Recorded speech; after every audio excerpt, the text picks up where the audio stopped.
హైదరాబాద్ లో కన్సల్టేషన్ మరియు 3,500 రూపాయల colour Doppler test Avis hospitals లో ఉచితంగా పొందండి.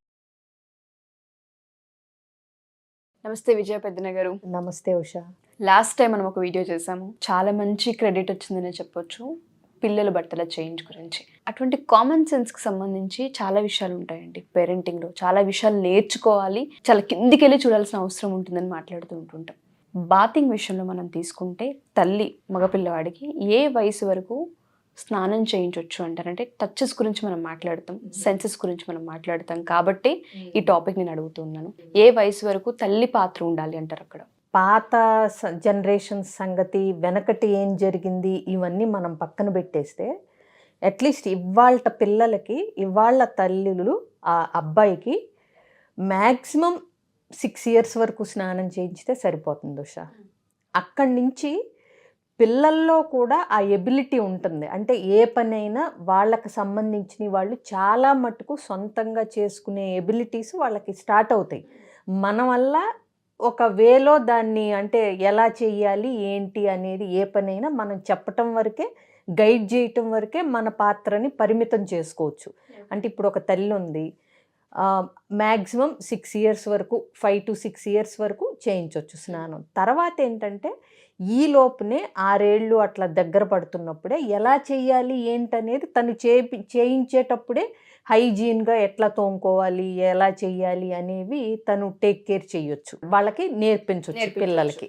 ఇంకొకటి 6 ఏళ్ల తర్వాత చేయించాల్సి వస్తే ఇవాళ పిల్లలకి ఫాదర్ టేక్ కేర్ చేయటం బెటరు. ఎందుకంటే బాగా షార్ప్ అయిపోతుంది generation. So body parts awareness కానీ ఏ విషయం అయినా కానీ వాళ్ళకి తెలుస్తుంది. మన జనరేషన్స్తో పోలిస్తే ఇంకా మాది మీది తర్వాత మళ్ళీ ఇప్పుడు మీ పిల్లలు అట్లా వచ్చేసరికి ఆ గ్రోత్ అనేది ఈ ఇంటెలిజెన్స్లో కానీ, స్మార్ట్నెస్లో కానీ, టాపిక్స్లో కానీ, బయట ప్రపంచం తీరుతెన్నుల్ని అర్థం చేసుకోవటంలో కానీ, వాళ్ళు మాట్లాడే మెచ్యూరిటీ లెవెల్స్ కానీ మా అప్పుడుతో పోలిస్తే డబల్ త్రిబుల్ ఉంటుంది. సో అందుకని ఏంటంటే వెనకట 12 ఏళ్ళు 10 ఏళ్ళు వరకు పల్లెటూరులో చేయించేసినా కానీ అది డిఫరెంట్ కేసు. బట్ అప్పుడు కూడా అవసరం లేదు. అవును, ఏదైనా 6 ఏళ్ల వరకు చేయించితే సరిపోతుంది. తర్వాత ఎలా చెయ్యాలి, ఎట్లా రుద్దుకోవాలి, సోప్ని ఎట్లా హ్యాండిల్ చేయాలి, కళ్ళల్లో పడకుండా ఎట్లా రుద్దుకోవాలి, ఏ పార్ట్స్ మీద కాన్సన్ట్రేట్ చేయాలి, హైజీనిక్గా వాళ్ళు చేసేటప్పుడు ఎలా నేర్చుకోవాలి అనేది మనం 5 to 6 years మధ్యలో అలవాటు చేసేసి 6 years నుంచి వాళ్ళకి చేయించవచ్చు. ఇంకోటి అలవాటు చేసేటప్పుడు కూడా ఏంటంటే ఇప్పుడు జనరల్గా పిల్లలకి ఫారిన్ కంట్రీస్లో అయితే వాళ్ళు రోజు స్నానాలు చేస్తారని కూడా గ్యారంటీ లేదు. వాళ్ళకున్న వాతావరణ పరిస్థితులకి వాళ్ళకి రోజు కూడా చేయరు వాళ్ళు. నిజం చెప్పాలంటే వాళ్ళు అవసరం లేదు అనుకుంటారు. ఎందుకంటే ఇప్పుడు మంచి ప్లేస్ ఉంది, రోజు ఎవరికి చేయబుద్ధి అవుతుంది వాళ్ళు అట్లా. సో అవి పక్కన పెట్టేస్తే మనకి పిల్లలకి 2 పూట్ల స్నానం చేసే పద్ధతి ఉంది.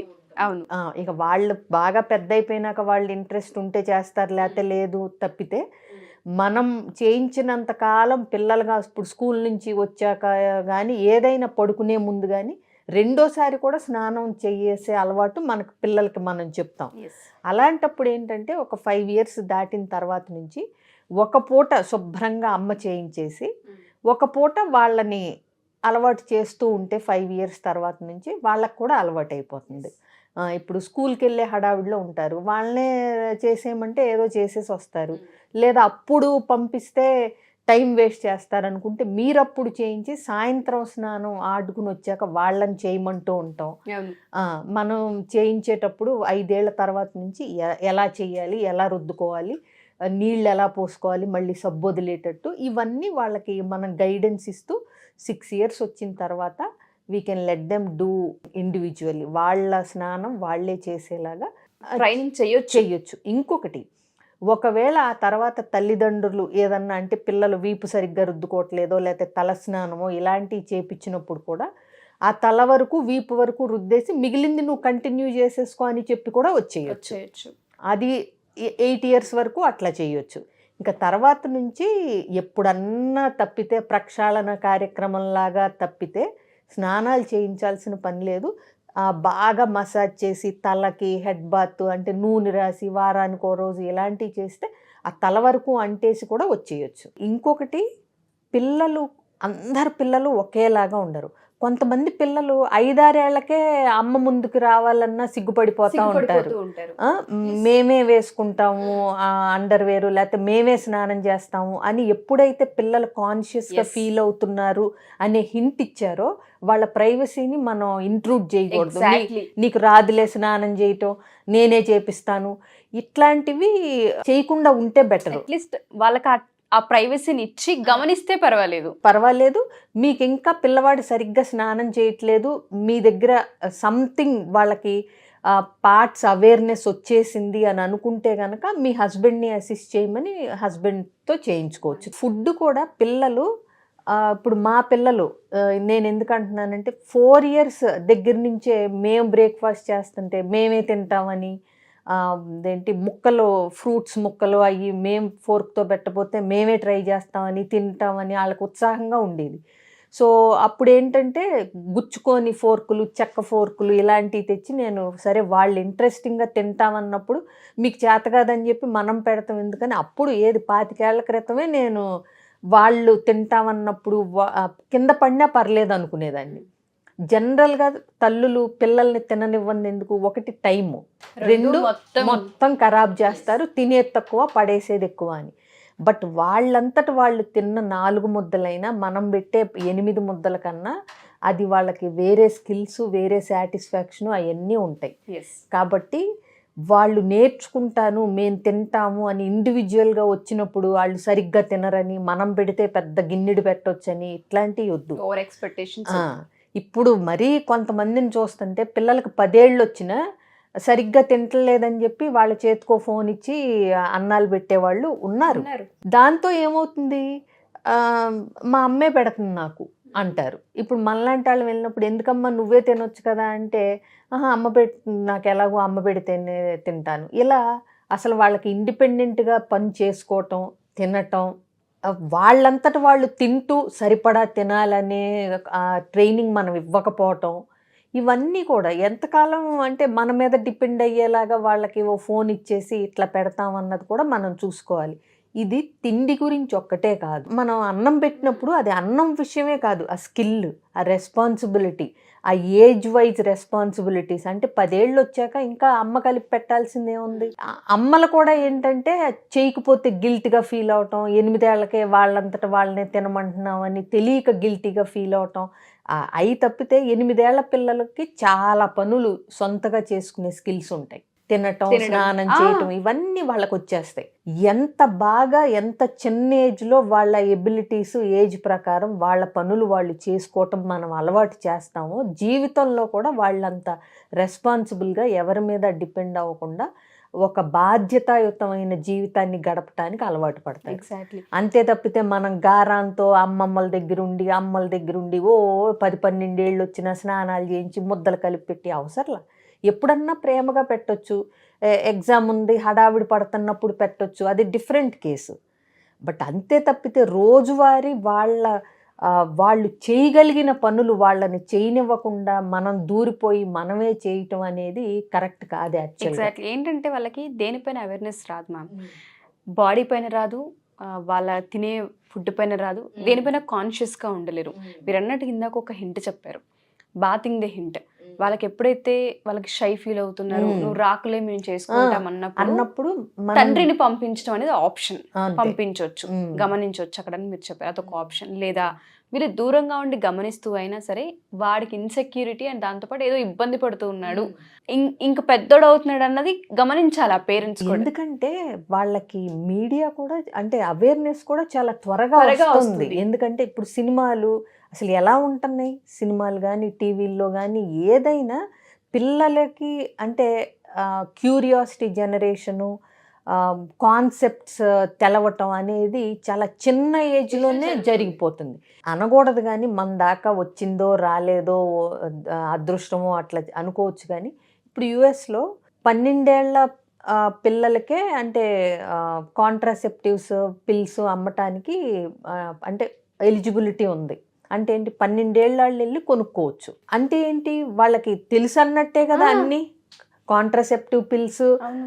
కండోమ్స్ ఎలిజిబుల్కి, అంటే ఇప్పుడు మద్యానికి కనుక మనకి 18 ఏళ్ళు ఎట్లా ఉందో వాళ్ళకి 12 ఏళ్లకే దీనిపైన ఆ, ఒక రైట్ ఇచ్చేసారు అంటే ఆ, మరి దానికి అర్హత పొందారు అంటే అవేర్నెస్ క్రియేట్ అయిన ఎందుకు అర్హత ఇవ్వాల్సి వచ్చింది వాళ్ళకి? అది తెలుస్తుందనే కదా ఏంటి అనేది. తప్ప రైటా తెలవకపోవచ్చు, పక్కన కానీ పెడితే, విషయం అయితే తెలుస్తుంది కదా ఆ వాళ్ళకి. వయసులో మనం అది అవసరం లేనిదని మాట్లాడతాం. 12 ఏళ్ల పిల్లలకి అసలు ఏం తెలుసు అని మనం అనుకుంటాం, అస్సలు అనుకోకూడదు. అపోహలే పోవద్దు పిల్లలకు సంబంధించి. అస్సలు వద్దు. అందుకనే వాళ్ళు ఎప్పుడైతే కాన్షియస్ ఫీల్ అవుతున్నారు అని తెలిసిన వెంటనే, ఇబ్బంది పడుతున్నారు అని తెలిసిన వెంటనే మనం అసలు ఆపేయటం బెటరు, స్నానాలు చేయించటము ఇలాంటివి. ఇంకొకటి, వాళ్ళు చేస్తాము అని ముందుకొచ్చినప్పుడు కానీ, సిగ్గుపడుతున్నట్టుగా కానీ నువ్వొద్దు. పిల్లలకి కాన్షియస్నెస్ ఉంటుంది. చూడండి, కొంతమంది 5-6 ఏళ్ళ అమ్మాయిలైనా సరే ఎవరన్నా వచ్చినప్పుడు డ్రెస్ వేసుకోకుండా బయటికి రావటం కానీ ఇవన్నీ చేయరు. వాళ్ళకి తెలిసిపోతూ ఉంటుంది. అది ఎట్లా అనేది అది బై నేచర్ ఉంటుంది.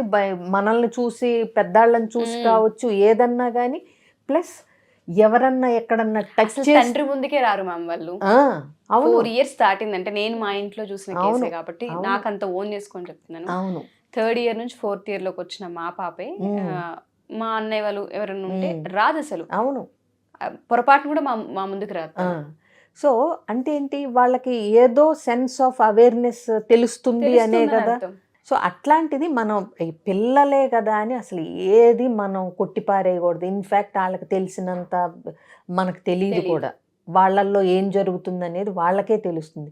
ఆ ఫీలింగ్సా వాళ్ళు బయటికి చెప్పలేరు. సో అందుకని చూడండి, ఇప్పుడు 5-6 years పిల్లలకు కూడా ఒక మేల్ టచ్ గనక డిఫరెంట్గా ఉంటే దే ఫీల్ ఇన్సెక్యూర్.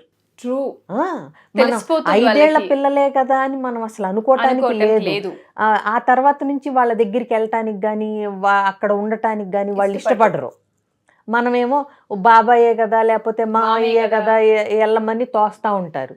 బట్ పిల్లలు వెళ్ళము అని మారాన్ చేస్తున్నప్పుడు కానీ, పిల్లలు మేమే చేస్తామని షై ఫీల్ అవుతున్నప్పుడు కానీ, వాళ్ళ ఫీలింగ్స్ని దాటి మన పెద్దరికం కోసం ఏది చేయకుండా పిల్లల ఫీలింగ్స్ని వాళ్ళ అంటే కాన్షియస్గా వాళ్ళు చూపించే హావభావాలను కానీ పట్టుకుని వాటికి రెస్పెక్ట్ ఇచ్చి పేరెంట్స్ కూడా ఆ ప్రకారం ఫాలో అవటం బెటరు.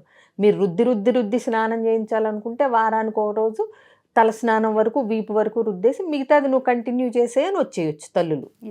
ఎందుకంటే చిన్న పిల్లలకు వీపు రుద్దుకోవటం అందకపోవచ్చు. సో మీ ప్రమేయం ఎలా స్లోగా కట్ చేసుకుంటా రావాలో కూడా మీరు డిసైడ్ చేసుకోవచ్చు. వినటానికి చాలా సెన్సిటివ్గా ఉన్నా కొంచెం అవసరం పిల్లలకి. కొంచెం కాదు, అసలు చాలా అవసరం ఇటువంటి టాపిక్స్. ఎందుకు అంటే మీరు అన్నట్టుగానే సోషల్ మీడియా అనేది చేతిలో ఉండిపోయింది. ఏది ఎలా ప్రలోభపరుస్తుందో మనకి తెలియని పరిస్థితి. ప్రతి పేరెంట్ కూడా పేరెంటింగ్ లో కొన్నిటిని మార్చినప్పుడే రేపటి రోజున వాళ్ళకి దేనిపైన అవేర్నెస్, ఫస్ట్ వాళ్ళ ఒంటిపైన వాళ్ళకి ఒక అవేర్నెస్ క్రియేట్ అవుతుంది. వెనకటివే చేస్తాము, వెనకట్లాగే పాటిస్తామంటే కుదరదు. కొన్ని కాలంతో పాటు మనం మారాల్సిందే. పేరెంటింగ్ లో కూడా ఆ మార్పులు చేర్పులు చూపించాల్సిందే. మీరు అన్నట్టుగా పేరెంటింగ్ లో మార్పులు చేర్పులు అవసరం. అండ్ పేరెంటింగ్ లో ఇవి కూడా అనుకున్నవి కూడా మారాల్సిన అవసరం ఉంటుంది. అంటే మైన్యూట్ లోకి వెళ్ళి మాట్లాడాలి. ఇప్పుడు ఎక్కడో దాగింది. ఇది వరకు మా పేరెంట్స్ కొడితే అది ఒక పెద్ద విషయం లాగా ఉండేది కాదు. ఇప్పుడు కొట్టడం అనేది పెద్ద నేరం, అసలు శిక్ష ఉంది దానికి. సో రూల్స్ అన్ని మార్చేసుకుంటున్నారు జనాలే. ఒక చిన్న దెబ్బేస్తే నిజం చెప్పు ఏమవుతుంది అసలు? అవునా? చిన్నగా అంటే మరీ చింత బరికి తీసుకుని లేకపోతే బెల్ట్ తీసుకుని తోడు అలా అక్కర్లేదు. కానీ ఒక చిన్నది అంటే భయం నేర్పటానికి వేసే చిన్న దెబ్బ అనేది ఎప్పుడూ బాగానే ఉంటుంది. బట్ స్టిల్ మనం అసలు దెబ్బ వేసి నేర్పించకూడదు అని వాళ్ళు పాటిస్తున్నాం. అలాగే ఏం చేస్తూ పిల్లల్ని పెంచాలనేది ఇవాళ సెన్సెస్ పైన మనం కూడా అవేర్నెస్ ని క్రియేట్ చేయడంలో తప్పలేదు. పేరెంటింగ్ కి సంబంధించి ఇటువంటివి నేర్చుకోవాల్సిన అవసరం చాలా ఉంది. పేరెంటింగ్ లో మనం ఇంకా చాలా మైన్యూట్వి కొన్నిటిని స్క్రీన్ పైన మనం మాట్లాడలేము. కొన్ని ప్రాక్టికల్గా మనం రోల్ని ప్లే చేసేవి కొన్ని ఉంటూ ఉంటాయి. మాకు సెషన్స్ కావాలి, మేము నేర్చుకోవాలనుకుంటున్నాం, మేము తెలుసుకోవాలి అనుకుంటున్నాం, లేదా అవేర్నెస్ని క్రియేట్ చేసుకోవాలనుకుంటున్నాం, స్కూల్స్ లేదా పేరెంట్స్ ఇద్దరు కూడా ముందుకు వచ్చి తీసుకునే అవకాశం ఉంటే మనం తీసుకునే అవకాశం ఉందండి. తప్పకుండా ఉషా, అసలు స్కూల్స్లో ఎస్పెషలీ అసలు చాలా అవేర్నెస్ ప్రోగ్రామ్స్ క్రియేట్ చేయాల్సిన అవసరం ఉంది అసలు. వేరే విషయాల మీద కూడా, అంటే ఇప్పుడు మనం పేపర్లో ఎన్ని చూడటం లేదు, బాడీ పార్ట్స్ మీద అవేర్నెస్, పిల్లల్ని ఏ దృష్టితో చూడాలి, ఇవన్నీ సెన్సిటివ్ టాపిక్స్, ఇవన్నీ ఒక కరెక్ట్ మాడ్యూల్లో స్కూల్లో కూడా అవేర్నెస్ ఇవ్వాలి. పేరెంట్స్కి సెషన్స్ ఇవ్వాలి స్కూల్కి పిలిచి, నన్ను అడిగితే. బోత్ ఇద్దరికి కలిపి పెట్టినప్పుడు ఇది వర్కౌట్ అవుతుంది. స్కూల్లో పేరెంట్స్కి అవేర్నెస్ సెషన్స్ ఇచ్చినప్పుడు ఇంట్లో మార్పులు అనేవి జరుగుతూ ఉంటాయి. అది. Thank you ma'am, thank you so much.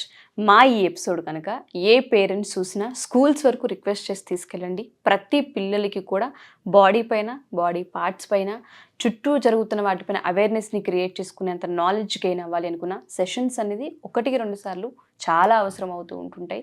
ఇవాళ రేపు చాలా స్కిల్స్ నేర్చుకోవాల్సిన అవసరం వచ్చిందనే చెప్పొచ్చు.